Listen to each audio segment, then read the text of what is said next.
I want my legacy to be this, that I led with purpose, I led with courage, and that I led with love, and that I created a space for others to rise, and that I soared, but never alone. And that's what I hope they write on the tombstone, that it wasn't all about me, but we had a great time doing it. Hello, everyone, and welcome to this new episode of An Ingenious You, the podcast where we explore what it means to lead with creativity, courage, and conviction in today's ever-changing higher education landscape. In this episode, I have the privilege of sitting down with Dr. Marcheta Evans, the remarkable president of St. Catherine's University in Minnesota. As the first African American to lead this mission-driven institution, Dr. Evans brings a powerful combination of heart, strategy, and lived experience to the role, grounded in her deep commitment to social justice, service, and student success. Her journey is anything but conventional. From growing up in the segregated South to becoming a university president, she has navigated every space with integrity and purpose. She speaks candidly about what it means to be the first, but not the quiet one, and how she's using her position to amplify the voices of those historically left out of leadership. We talk about the lessons she's learned from leading through crisis, the importance of radical empathy in decision-making, and why joy, rest, and faith are essential tools for sustaining bold leadership. Dr. Evans is a trailblazer, a truth teller, and a deeply soulful leader, and I cannot wait for you to hear her story. Let's get started.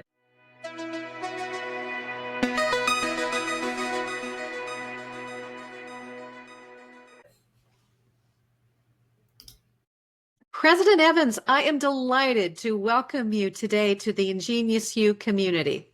Thank you. Our listeners always like to know a little bit about the leadership journey of our guests. And in your case, your career spans higher education, counseling, entrepreneurship, nonprofit work, and more. It's such an impressive background. So tell us something about the path that has brought you here and any important influences that shaped your journey to a college presidency. And this is your second presidency.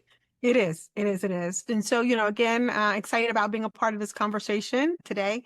When we think about my path, really, I was raised in the South, primarily by my grandparents. My stepfather was in the Air Force, so he moved around quite a bit. But it was during a period of time in the 60s and the 70s of civil rights, and education was seen as a powerful tool. My grandmother used to always say, baby, get your education, because once you get your education, no one can take that from you. They can take your house, your car, your clothes off your back. But once you're educated, your mind has been free. So education was never considered not an option for us. So, pursuing my education, I have 4 different degrees, whether it's in counseling, psychology, history. My doctoral degree is in counselor education and supervision. It was always about giving back and the transformative power of education. As you mentioned already, been a teacher. I taught from the cradle to the grave pretty much. I was a preschool teacher, kindergarten, all the way up to, again, doctoral students in higher education. It was listening, I think, was really something that I learned from my grandparents. My grandparents used to take care of foster kids and veterans and just a combination of people that were in and out of our house. And so this really kind of just led me down this path of academics and wanting to give back. I graduated from high school early when I was 16. I wasn't prepared like I should have been. The counselors, I was in a humanities honors program and not at a STEM-based honors program. And I wanted to be a medical doctor, a real doctor, right? But I didn't have the background. I wasn't prepared. And then I started looking around at the counselors and saw a lot of them didn't look like me. So again, that kind of drew me into the counseling field, wanting to make sure that I gave back and listened to those that didn't know how to even ask the right questions. That's kind of led me down the path of teaching and education. It was just entrenched in me from the very beginning, I guess, like almost in utero, to kind of move towards those types of things. Now, I did have to deal with food insecurity as well, being raised by my grandparents and also in the South. And that gave me a different understanding of, even in my role now, of a lot of my students that are dealing with some of those food insecurities, legally adopted by my grandparents as well, because I needed some help going to college and I can get a Social Security check because they were retired. It was $83 a month or whatever, something about that amount, but that was a lot back in the day. And so all of that instilled in me a lifelong commitment to serving others and ensuring access to opportunities that maybe others didn't see themselves having. Well, that's very powerful. Obviously developed in you, I would imagine, a deep sense of empathy and Oh, understanding of those that you are serving, particularly college students today who hmm may come from those backgrounds. So, right. how did you move from that into a college presidency? Was there a moment that you knew you wanted to do something more significant, or what? How did that happen? Yeah, the whole thing is administration. I was a counselor educator. And then I think I was one of the counselor educators that showed up all the time. So then, because I showed up all the time, I got asked, "Do you want to be a program coordinator? Because you're here all the time." I'm like, "Okay." Then the next thing, "Do you want to be a department chair?" And so I kind of went the traditional route and started looking around, Melissa, and seeing that there are not many people that looked like me in administrative positions, to be perfectly honest. So, moving into the role, program coordinator, graduate advisor of record, then department chair, associate dean, traditionally provost, and seeing again that I'm one of the one, in some cases. And I really had great mentors and people that were sponsoring me, I would say in those settings to say, Marquita, I had my previous president when I was at Our Lady of the Lake University. She said she was tired of being the only female in the room. And so, what do we need to get you to do to get ready to be in that room with me? And so, she strategically helped me in my provost role kind of fill in some of the gaps that maybe I considered I'd had, such as in finance and maybe athletics and some other areas. That when I went out to actually start looking for a presidential job, I could have that kind of box checked saying I had experiences in those areas as well. So it was really, again, I know the importance of representation, and representation matters. And to be able to see someone that looks like them in some cases, maybe it's gender, maybe race, ethnicity, or whatever, to say if Marquita can do this, then maybe I can as well. So that really kind of led me on that path of representation mattering, and to not only have a seat at the table, to be at the head of the table, to bring others hopefully around the table too as well. Yeah, well, thank you for that. Now, you are at St. Catherine's University. You are the 12th president and the first African American in the role, I believe. Yes. Yes. So, why St. Kate's? What drew you to St. Kate's? What excites you most about the opportunity there? And so this is a three-pronged question. Right. What's it like to be a first in this role? Wow. And again, mentioned I've been a first quite a bit. And I don't know if you know what it means to be a token. But I'm not the quiet token. Sometimes you get invited to be on a committee and they say, "You're a twofer. I got a woman and I got a woman of color." I'm like, "Okay, but just know that I'm not a quiet one." So, but I will tell you, St. Catherine University represents everything that I hold dear: faith, mission, social justice, and unwavering belief in the potential of women. I don't think I've mentioned already, I have 5 daughters. Right. And with that, that was one of the things that really drew me to this institution. It's going back to its mission that it has of love of God and neighbor without distinction. And again, being the first, I tell the sisters sometimes I am their dream realized, so to speak, because I am not Catholic. I'm an African American woman. So again, being that first, and that's the love of God and neighbor without distinction. This is who and what we do. So I was drawn to their legacy as being a bold institution with women who lead and influence, and still wanting to be that example. Most of the institutions, pretty much all of them I've served at, have been minority serving institutions, whether Hispanic serving or predominantly Black institutions. So, it wasn't lost on me being the first African American and woman. That's important. It's humbling, but it's also historic. And I take that responsibility very seriously.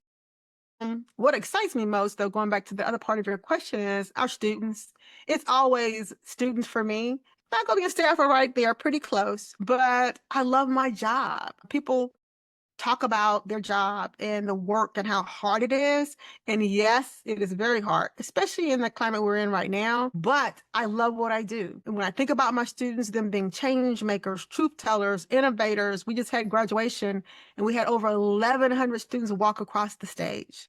To know that maybe I had a little part, even in my 10 months that I've just been here, that I had a little part maybe in something that happened in that period of time to get them to that stage, their families there, is why I do what I do.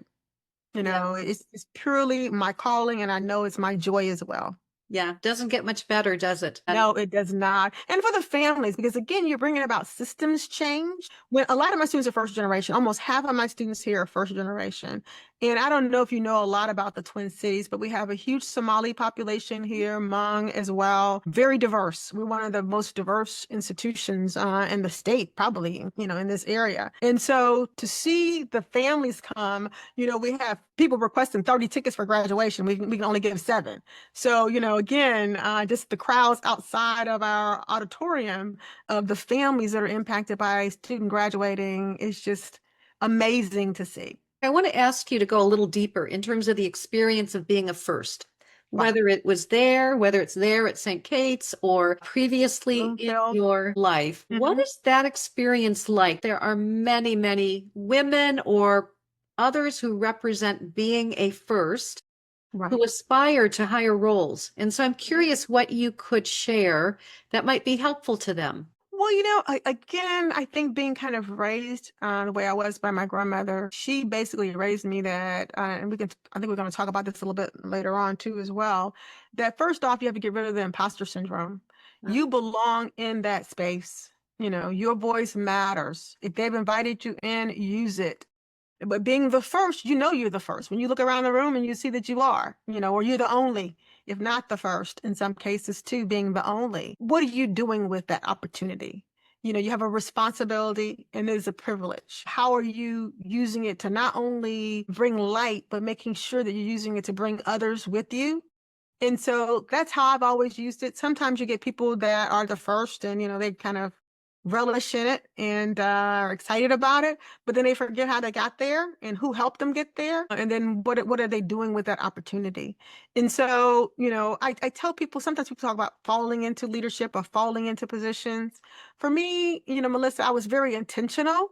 I knew I had to be very traditional in my path. I couldn't be one of those people that decide they want to be a president one day.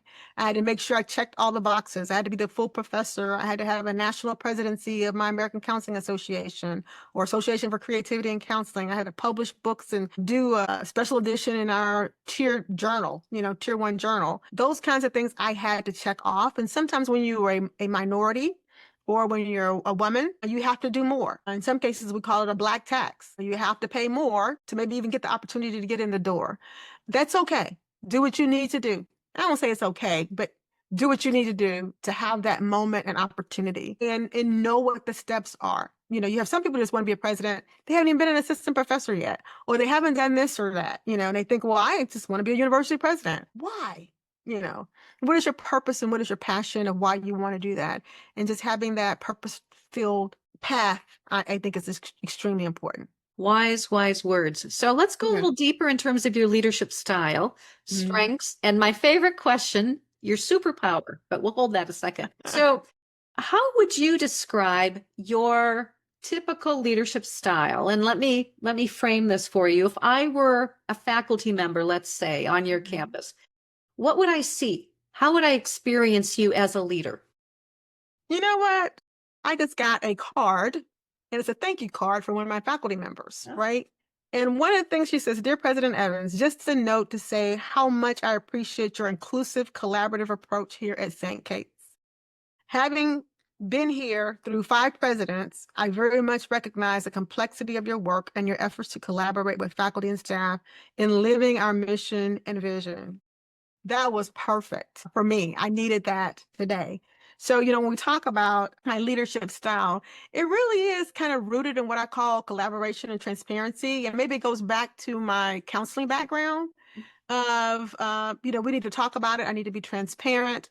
I'm also coming from Texas, which is an open record state. So a lot of things are just out there. Your emails could be out there if somebody wants to see your emails, but that's how I operate all the way across. Now, of course, leadership style varies depending on where you are and what the situation is and what it needs. And so it can vary. Everybody says they're a servant leader. Okay.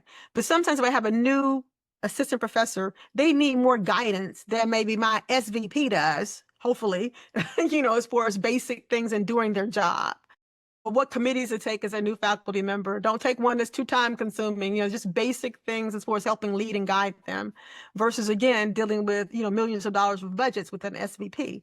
That's a different type. I hope, though, with my leadership style that people are clear on their expectations, and we're working through that now as we start doing evaluations for the end of the year. They know what the goals are, helping them develop those goals as far as that leadership, but leading with clarity. I think that's important. People know, and I used to think I could never be a university president because what you see is what you get, and I don't hide or mask very well. Some people say there are no stupid questions. Maybe they are. Maybe they are. And you might see it on my face, but we'll process it, right? We'll work through it. So going back to, again, just leadership style, the whole concept in higher ed of shared governance, Sure. the importance of having that, making sure, though, Melissa, that every voice is sitting at the table is valued. I'll talk to my students, being seen, valued, and heard, right? All those are extremely important, and I try to do that. When I went through my inauguration back in November, I had over 30 people plus that came from New Jersey to Minnesota, right? That included everyone from my dining services, my facilities people, previous, executive leadership, the range in students that came, and it let me know that I had done something right, in my opinion. And then I had videos that were sent to me from some of the facilities people as well, just thanking me for my leadership.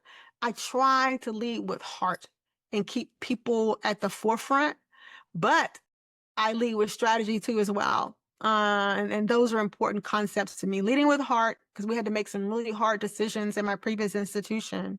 I tried to make sure people were taken care of as much as possible, but I also know, too, the responsibility that I have to kind of make sure that the university is sustainable and successful and moving us forward. I have a saying, passion without direction doesn't move institutions forward. So where's your superpower in all of that? Do you have a unique skill or perspective that permeates everything? I would say my faith. I go back to, and I don't know if it's a superpower, but empathy, for good or bad, and going back to the people in the heart. Remember why I'm doing what I'm doing, that when I get up in the morning, knowing that in counseling, we talk about you're the most important tool you take into that counseling session. And I don't know how people that are not counselors really do this job really well, because I spend more time using my counseling skills, whether I'm talking to faculty, staff, parents, students, or whatever. I use it a lot. So when I talk about my superpower, it really is the kind of the super being, I guess, is my faith. I had this saying that I heard somewhere years and years ago, that people enter your life for a reason, a season, or a lifetime. And I think about every encounter I have. Our encounter today, Melissa, and the people that maybe you heard about me from, and why am I talking now to you today, right? What am I hoping others will hear in this story? Is that when I think about this and moving this institution forward, I have to keep that at the forefront, the people, the heart, the passion, and why I'm doing what I do. And that empathy, just for lack of a better word, accurate and empathic understanding, we call it in counseling, making sure you have that's clear. It's the verbal and the nonverbals that come out of that I get to see. And that's why I love my job and what I do. I can see how that's a very powerful superpower. I think it's an incredibly important skill for all leaders to have, but today more than ever. So you mentioned your previous institution. So Bloomfield College, you led the institution through a critical period, ultimately forging a transformative partnership with Montclair State University that saved the college from closure. Although I can only imagine what that must have entailed in terms of a process, the impact on those who had worked at Bloomfield or studied at Bloomfield for a long time. That kind of leadership under pressure in the public eye is incredibly complex. I don't need to tell you that. So can you take us inside the experience? What guided your decision making? How did you bring others along during such an emotionally charged time? And what's your takeaway now as you look back? What are the biggest lessons? That merger, Bloomfield College merger, was probably the hardest, but also most rewarding work of my career. And I may even get emotional talking about it, because again, the college was facing closure, and I knew that the stakes were generational and not just financial. people talk about the financial sustainability of an institution, but the students I was serving, again, it was a predominantly Black institution. There are no HBCUs in New Jersey.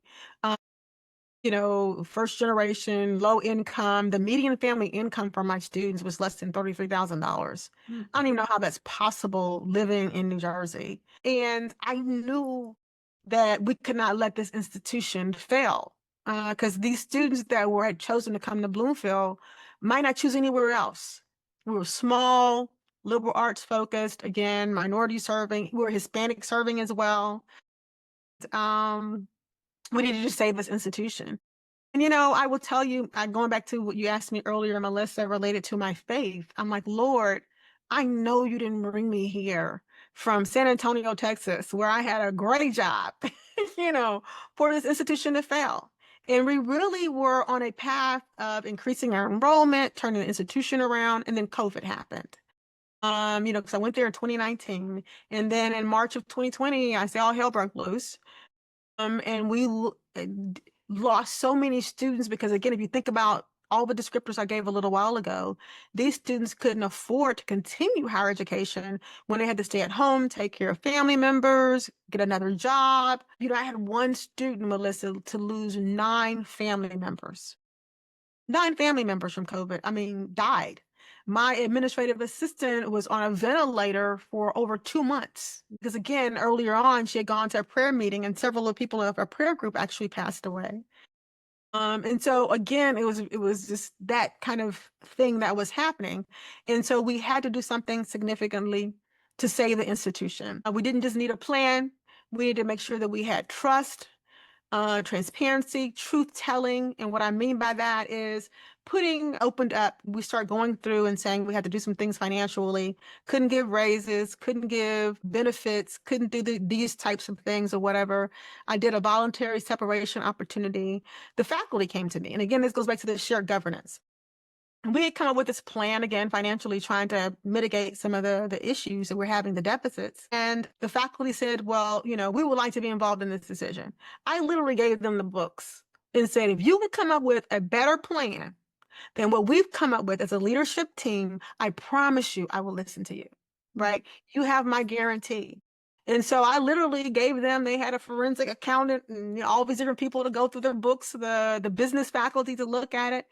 And they came back and said, no, we understand. I said, ask me any questions you want. We had union as well, because it was a unionized faculty. I said, ask me any questions, because sometimes the lawyers don't want the president in the room. I'm like, no, I'm not that president. I'm not scared of faculty. They're my people. I went through the ranks of being a faculty member, right? And they knew we were doing the right thing, the best that we could to make sure the institution stayed involved. So I engaged the faculty, I engaged the alumni, the students, community members in every step of the process.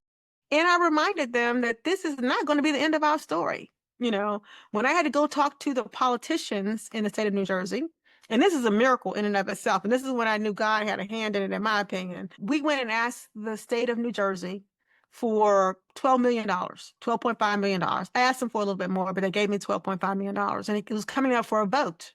And so I'm sitting there, thinking about the vote. And, you have the right side, the left side, the blue, the red, whatever you want to say. And I'm like, surely somebody is going to be a contrarian and say, no, don't give them this money. Because we're a private institution too, as well, because these are public dollars. And we're trying to do this merger with Montclair State, but I needed a little bit more runway, a little bit more time to bring the merger together, because we're dealing with the NCAA, we're dealing with the Department of Ed, we're dealing with accreditation, whatever. Do you know, Melissa, not one person said no? Not one person voted against the state giving us this money? And if you hear about all the other stories that are happening in some of the other states, that rarely happens. Usually you have one. Sure. At least. Yeah. And I'm sitting there thinking, did this just happen? Did no one say no? Whatever. So, it wasn't just about survival. For us, we were very strategic in picking Montclair State. We had 9 institutions submit proposals. We reviewed them. They were just a perfect fit, including from the president on down. They're Hispanic serving, very similar demographics as we had, but they ended up being our partner. And the university now is flourishing under the merger, kind of reimagining still what the campus will be like, but their name's still there, their mission is still there, and they're still serving the students and the faculty and staff. These are difficult days for higher education. Even before the pandemic, higher education was in a free fall. Colleges are closing and merging at an ever-increasing rate. Leaders are facing challenges from every direction. No wonder so many experts are calling for a new kind of leadership. The Bay Path University Doctorate in Educational Leadership with a concentration in Higher Ed Leadership and Organizational Studies, affectionately known as HELOS, was created for just this time and purpose. We asked seasoned leaders for their input, and then we designed a program in response. The EDD program prepares students to become self-aware, effective, adaptive leaders who know exactly how to leverage their institution's strengths and potential to create lasting change and enduring success. All coursework is online, and students receive an abundance of personalized support from peers and from our expert faculty. And through the dissertation and practice, our students learn how to plan and implement a change process to address a real organizational problem.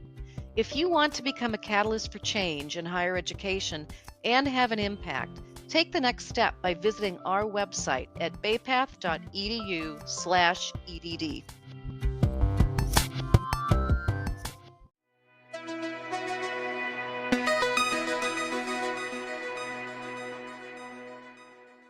So, Marcheta, as you think about that experience and apply it to transformative leadership, big picture, what are your big takeaways? So what is it that leaders really need to keep in mind if we draw from your experience to ensure a successful transformation, whether it's a merger, whether it's some other kind of big crisis?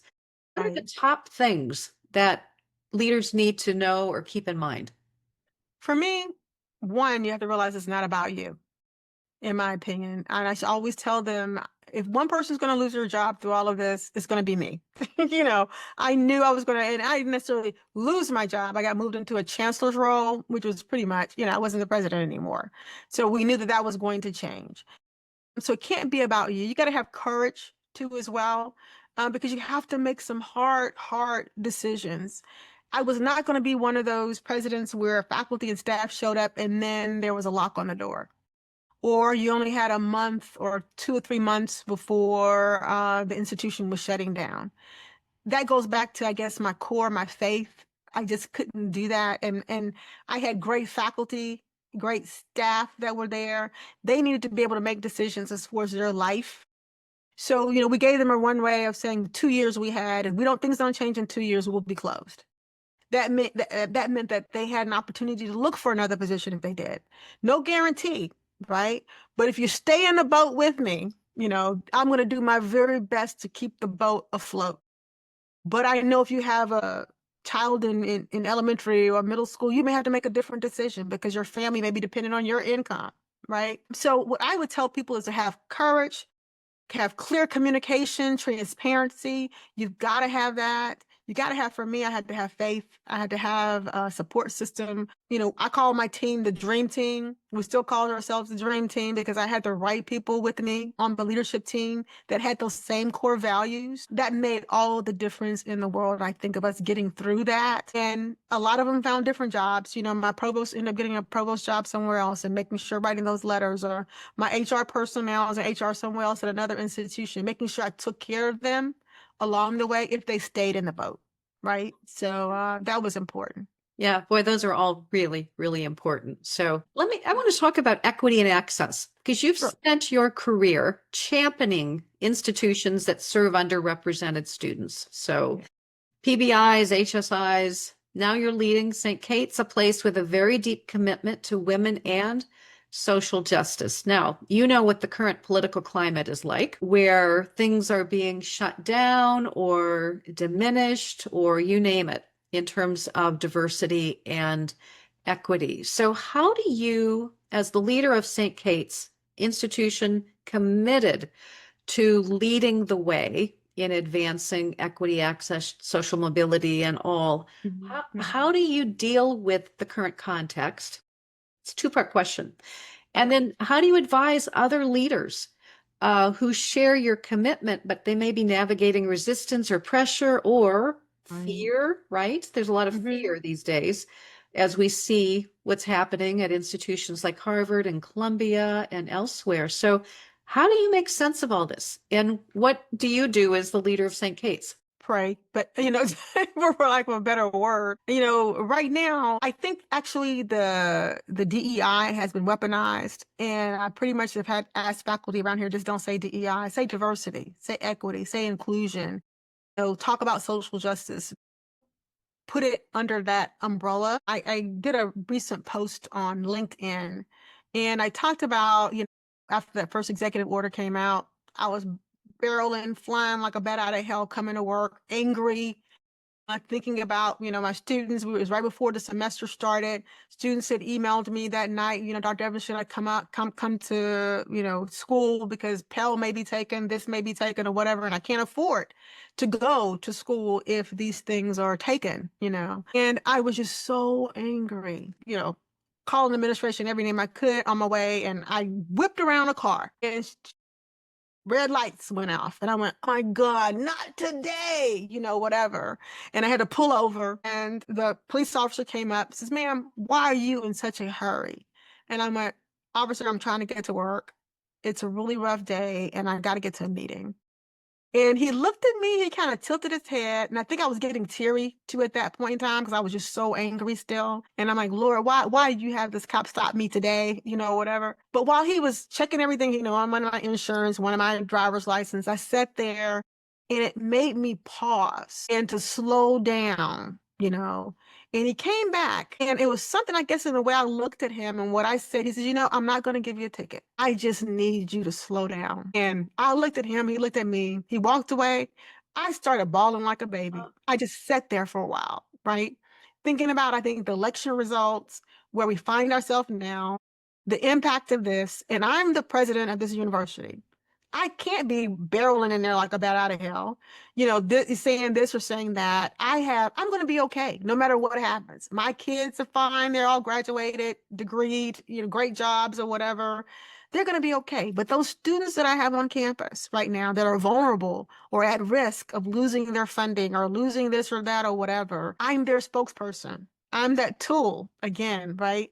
So I can't just spout off some of the things I would like to say maybe sometimes, but maybe shouldn't say because of the position that I find myself in. But I also know too that at the core of St. Case, if you look at our mission, our vision, our core values, we have got to stand firm. We were built on social justice. That's what the sisters did. It's included in everything that we do. We embody it. We're a women's university that's rooted in the Catholic social teachings. We're called to lead with justice, right? All those trigger words maybe are out there. So we didn't scrape or do whatever, purge words off of our website. We can't because again, that's who we are. We've got to stay the course. And I will tell this to, other presidents that are thinking about this, stay the course. So as best you can, name your values. You have a board that you have to report to, alumni. We have people reporting on each other or whatever, but you've got to tell your stories of why you're doing it and add faces and context to it. And I've got to believe, and maybe this is my counseling background, I try to be realistically optimistic, that I think people are basically good at heart if they understand something that's relatable to who they are, their experiences, and why we do what we do. We're not just spending money, just spending money. We're changing lives. We cannot be silent. Now, how we express that though, because to me, sometimes silence is complicity, equals to complicity when you're silent. How do you voice it? When do you voice it? Will it be received when you voice it as well? But you got to walk away knowing you've done all that you could to have an impact on transforming lives. Well, and I heard the empathy superpower coming through there too. That is, I'm going to have to find a way to wrap that into the title of this episode. Right. So stay tuned. So you were talking earlier in our conversation about mentorship, the importance of mentorship, that president that you had who helped you identify and fill the gaps. which I know for women is so, so very important. You've mentored many students, many leaders throughout your career. Could you say a little bit more about what you tell them? What kind of advice have you given? Maybe what's the best advice you've ever been given? And I'm thinking particularly for women and women of color who aspire to be like you. They want to be a president someday. So what do you tell them? And what have you been told? One of the best things, I kind of chuckled when you said that. I graduated from my doctoral program from the University of Alabama in Tuscaloosa. And I was struggling. I was the only Black student, full-time student period, male or female in the doctoral program. And I had a professor, and he was about as racist as he could be, right? And I knew it, you Alabama, it's overt racism, not covert. You know it. And I was really struggling, and I should have gotten an A in a class, and he gave me like a B plus, whatever. And I had the documentation and, everything. And I was just on a tirade. And one of my peers, fellow, doctoral students, looked at me and said, Marquita, shut up and graduate. What do you mean, Harold? He's like, shut up and graduate. That B plus is not going to stop you from graduating. And then you can get out there and do what you need to get. But if you go down this road, this may be something that blows up into something else. Shut up and graduate. Okay. And I sat there and looked at him because, again, being a fighter, what am I doing? Why am I doing this? And he says, you can get out there, you'll get your doctoral degree, you can do this, you can do that, whatever. It wasn't a presidency at the time, but, you will have a different impact once you get this title and these letters behind your name. And I still have these moments in your past where you can literally see it, taste it, smell it almost. I still see us in that room, in that clinical room, having that conversation. And it really, again, made me pause and to think about that. And so, when I think about my role, not necessarily as a change agent, but more as a change amplifier. I use that a lot. I try to see the potential in systems, people, and in moments. And when I think about that, even going into this role as a president, and we're dealing with master planning now, we're dealing with strategic planning. What systems do we have in place? Are they as efficient as possibly as they can be? And what can we do to kind of elevate it? Even here at St. Kate's. And I try to help bring that to life by making sure I have the right people, the right resources around my table. When I'm talking to my faculty and staff here, or anyone that's moving forward, trying to help them see, what can I do to help you be your best self? I don't have to have all the answers. I don't have all the answers. I tease with my husband sometimes when he asks me a question. I says, ask your girlfriend. He's like, who's my girlfriend? Siri. She knows everything. Ask her, ask her. I don't know everything, but I try to bring the right people around me. And that's what I would tell anyone. Make sure you have the right people, not yes people. Not people to tell you all the great and wonderful things about who you are, but people that will be honest and tell you the truth, right? And set you up for success. And that's been really, really important to me to be able to do that, to make sure I have that surrounding me, making me look good, right? But really making all of us look good because we did it together as a team. And so that's what I would really say. Surround yourself with the right people. My daughters, I would have, and actually my daughter gave me a book when she graduated from college of all the little sayings I would have about attitude determines altitude, or association brings about assimilation. So be careful who you associate with. That's important. I still believe that to this day. Yeah, be careful the messages that you hear. So these are your sayings that she had compiled into a book? Oh, wow. What a powerful and meaningful gift. It was. It made us laugh because it was funny stuff in there too. Because my husband would torture our kids when we go on long trips with mathematical traveling problems. Yeah. And so she wrote one of those in the book too.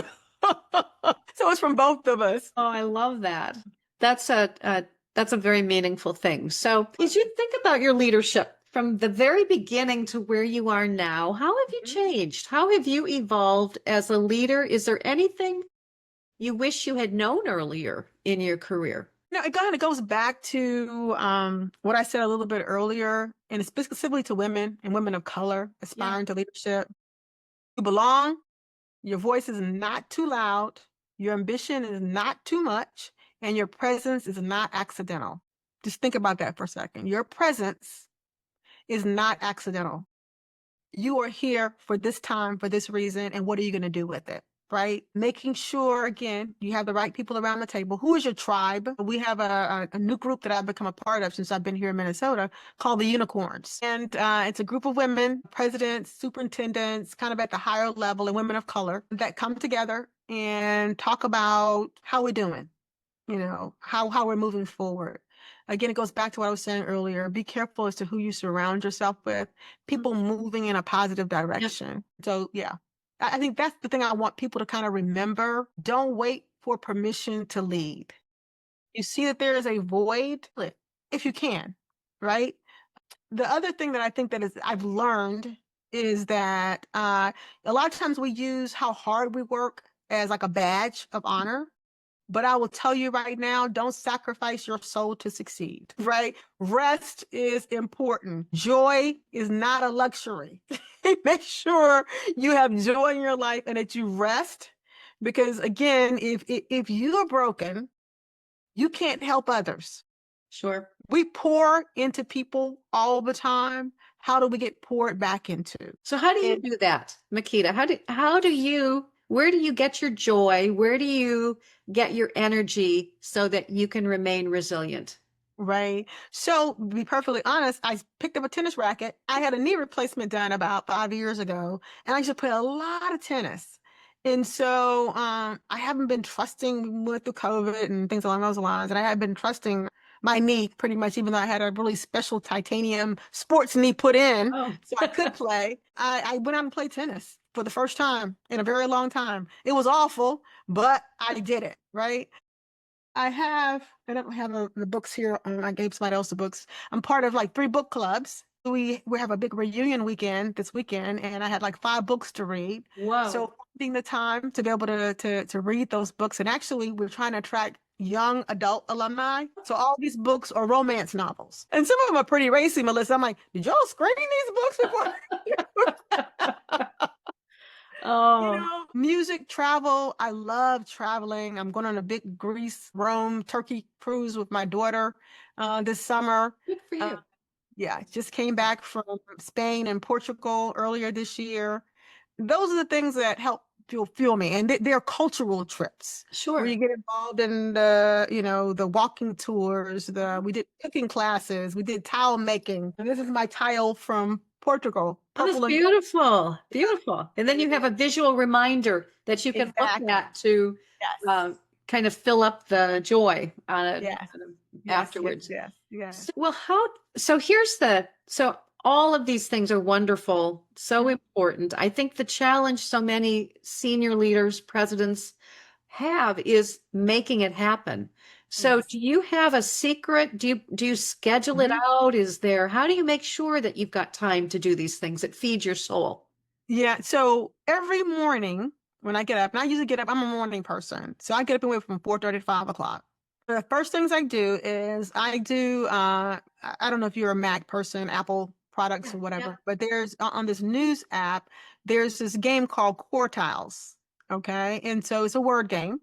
And you match like this 4 and 5 or whatever. Anyway, I get up in the morning and I do my Peloton meditation, which is very important to me. And while I'm actually doing the meditation, I'm doing quartiles. Okay. And that quiets my mind Huh. in the mornings. And so that's one of the things I do it first thing, before the busyness of the day at 5 o'clock, before I even look at my emails or anything. Those are some things I do. And my meditations can range anything from a happiness meditation to joy to just breathing. And they can be from usually the 10 to 15 minutes. Okay. And I'll do a meditation at night as well. You probably can't hear behind me, but I have a YouTube premium subscription where I play light jazz. And then I'll have a view on here of butterflies that are floating right now on my screen. People walk in, and aromatherapy. That's just part of my day-to-day practice, with some lavender oil or whatever, and sunflowers, as you can probably see. I see. Yes. Yeah. Okay. Yeah. So you build these things into each of your You have to schedule them. You're very intentional, is what you're saying. And if you don't, if I miss it, to be perfectly honest, and I don't get up and do my quartiles, or I'm traveling or whatever, or something happens, my mind is fuzzy.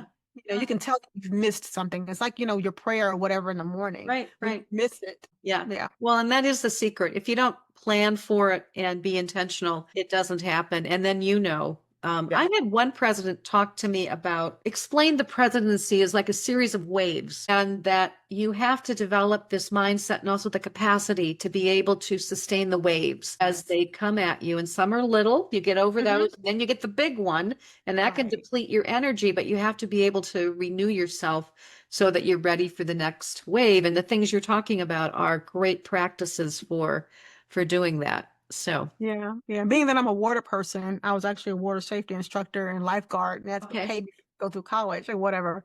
You have the wave. Sometimes you have to go through the wave or in the wave, right? Or go with the wave With the wave. as well to kind of sustain. So yeah, I totally get that. Yeah. So we're at the end of our time, and we have a signature question that we ask all of the interviewees. As you may know, this season is focused specifically on women leaders. So I'm talking only to women presidents of colleges and universities. And so this question is a bit of a summary of what you've already talked about, but I'll let you go where you want with it. So here's the question. As a woman leading in higher education today, what do you believe is your most important contribution to the future of this sector? And how do you hope your leadership will inspire the next generation of women leaders? Good question. Thought about it. And I would think that my most important contribution to higher education is representation with integrity, I hope.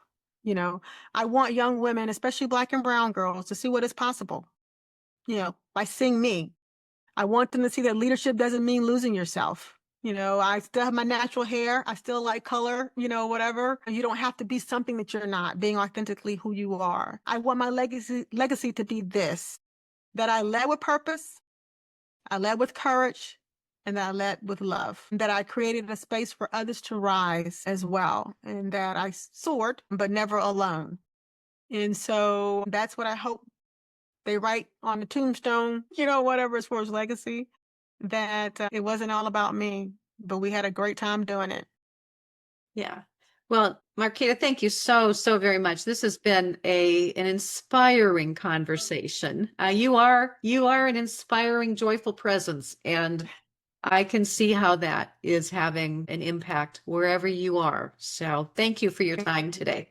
No, and thank you for the work that you're doing by amplifying this again and getting the word out and others listening. And so you're having a major impact and transformation on so many lives you probably don't even know yet. Thank you so much. Thank you, Melissa.